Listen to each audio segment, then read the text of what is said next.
Hi hello नमस्कार, मी मीरा आणि मनी best with मीरामध्ये तुमचं मनापासून स्वागत आहे. आजचा व्हिडिओ सुरू करण्यापूर्वी मी तुम्हाला एक प्रश्न विचारू इच्छिते.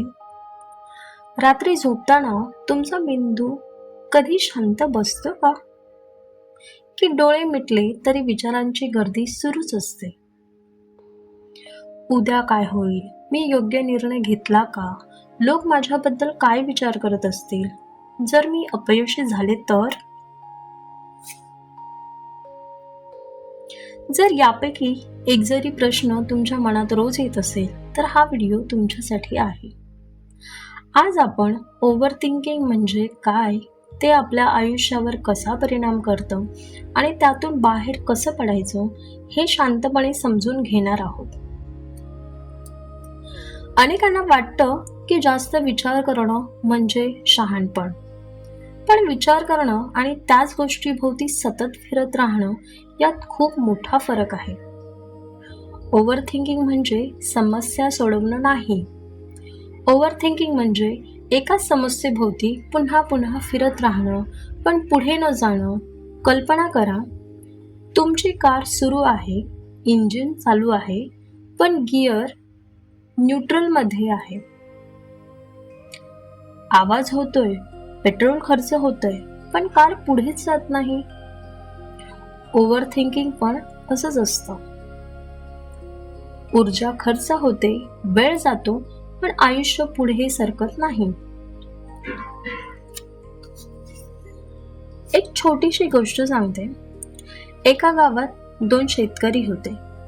दोघांकडे सारखीच जमीन होती. पहिला शेतकरी रोज विचार करत राहिला, पाऊस आला नाही तर, बी खराब निघालं तर, नुकसान झालं तर. तो विचार करतच राहिला. दुसऱ्या शेतकऱ्याने विचार केला, पण त्यानंतर काम सुरू केलं. काही महिन्यांनी पहिल्या शेतकऱ्याकडे अजूनही प्रश्न होते. दुसऱ्याकडे पीक होतं. फरक परिस्थितीत नव्हता, फरक कृतीत होता. ओव्हर थिंकिंग आपल्याला काय गमवायला लावतो माहितीये? निर्णय घेण्याची क्षमता, आत्मविश्वास, शांत झोप, वर्तमानातील आनंद, नाती आणि संधी. आपण भविष्याची इतका चिंता करतो की आजचा दिवस जगायलाच विसरतो. पण आपण इतका विचार का करतो बरं? कारण आपला मेंदू आपल्याला सुरक्षित ठेवण्याचा प्रयत्न करतो. तो प्रत्येक शक्य धोका शोधतो. पण आजच्या जगात बहुतेक भीती वास्तविक नसते, ती आपल्या कल्पनेत तयार झालेली असते. ओव्हर थिंकिंग थांबवण्यासाठी आपल्याला 5 सवयी लक्षात घ्यायच्या आहेत. पहिली, स्वतःला विचारा, हा विचार माझ्या नियंत्रणात आहे का? जर उत्तर नाही असेल तर त्यावर वेळ घालवू नका. दुसरी, विचार कागदावर लिहा. मनात ठेवण्यापेक्षा लिहा. अनेकदा लिहिल्यावर समस्या लहान वाटू लागतात. तिसरी, 5 मिनिटांचा नियम. स्वतःला सांगा, मी या समस्येबद्दल फक्त 5 मिनिटं विचार करेन. यानंतर उपाय शोधेन किंवा पुढचं काम करेन.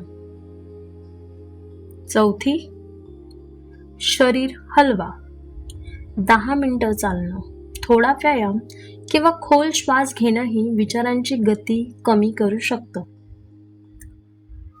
आणि 5वी, कृती करा. ओव्हर थिंकिंगचा सर्वात मोठा उपाय म्हणजे ॲक्शन. लहान पाऊल उचला, परिपूर्णतेची वाट पाहू नका. जर तुम्ही सतत भूतकाळात राहिलात तर पश्चाताप वाढेल. जर सतत भविष्याची चिंता केली तर भीती वाढेल आणि शांतता फक्त वर्तमानात मिळते. आजचा चॅलेंज आहे, पुढील 7 दिवस दररोज 10 मिनिटं मोबाईल शिवाय बसा. मनात येणारे 3 मुख्य विचार लिहून काढा. त्यापैकी फक्त एका गोष्टीवर कृती करा. 7 दिवसांनी स्वतःमध्ये बदल जाणवतो का ते पहा. लक्षात ठेवा, विचार तुमच्या आयुष्याचा भाग आहेत, पण तुमच्या आयुष्याचे मालक नसावेत. तुमच्या मनाला दिशा देणं तुमच्या हातात आहे. आजपासून एक निर्णय घ्या. मी भीतीपेक्षा कृतीची निवड करेन. मी कल्पनांपेक्षा वास्तवात जगण्याचा प्रयत्न करेन.